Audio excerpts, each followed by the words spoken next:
नमस्कार दोस्तों, आज की हमारी कहानी है अनहोनी। अगर यह कहानी आपको अच्छी लगे तो प्लीज हमारा चैनल सब्सक्राइब करें। गरीबी से जूझती सरला दिन ब दिन परेशान रहने लगी थी। भगवान के प्रति उसे असीम श्रद्धा थी और नित नेम करके ही वह दिन की शुरुआत करती थी।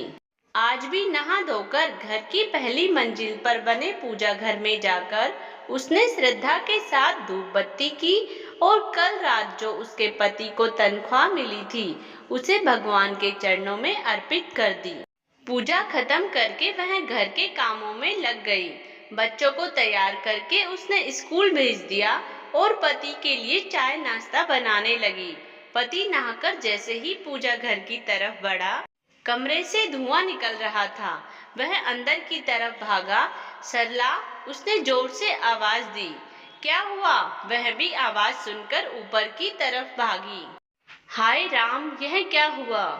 कमरा धुएं से भर गया था। शायद पंखे के कारण जोत से आग फैल गई थी।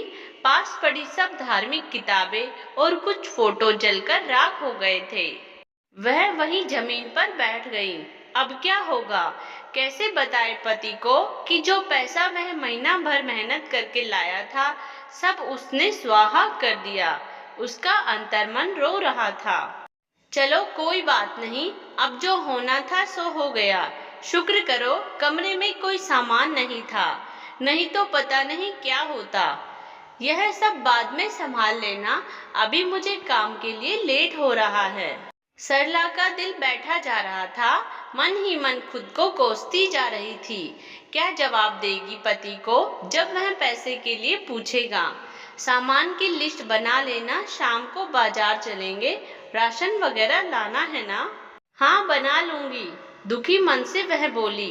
पति के निकलते ही उसने घर को ताला लगाया और अपने सुख दुख की सहेली रुक्मणी के घर पहुंची। उसे देखते ही सरला रोते हुए उससे लिपट गई। अरे क्या हुआ? रो क्यों रही हो? सारी घटना सुनकर वह भी परेशान हो गई। उसे सांत्वना देती हुई बोली, भगवान पर भरोसा रखो, वह सब भली करेंगे।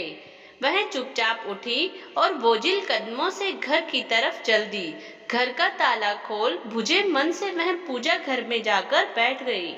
जले हुए सामान के बीच भगवान की फोटो उल्टी पड़ी हुई थी।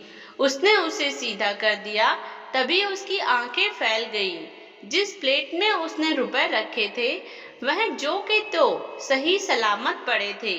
कांच का फ्रेम होने के कारण उसने प्लेट को पूरी तरह ढक दिया था। अचानक यह सब देख सरला की आंखों से खुशी के आंसुओं का सैलाब बहने लगा।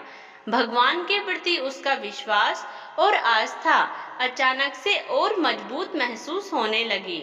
शिक्षा, अपने भगवान पर हमेशा विश्वास बनाए रखे। मेरे ठाकुर कभी किसी का गलत या अमंगल होने नहीं देते। कभी कभी आपको लगता होगा कि आपकी जिंदगी में कुछ भी सही नहीं चल रहा है। आप सोचते कुछ और है और होता कुछ और है, पर कुछ समय बीतने के बाद आपको एहसास होता है कि जो हुआ था अच्छा ही हुआ। बस आपको उन पर पूर्ण श्रद्धा होनी चाहिए और एक बात, हर हाल में सब्र बनाए रखे।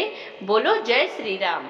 अगर यह कहानी आपको अच्छी लगी हो तो प्लीज हमारा चैनल सब्सक्राइब करें। Thank you.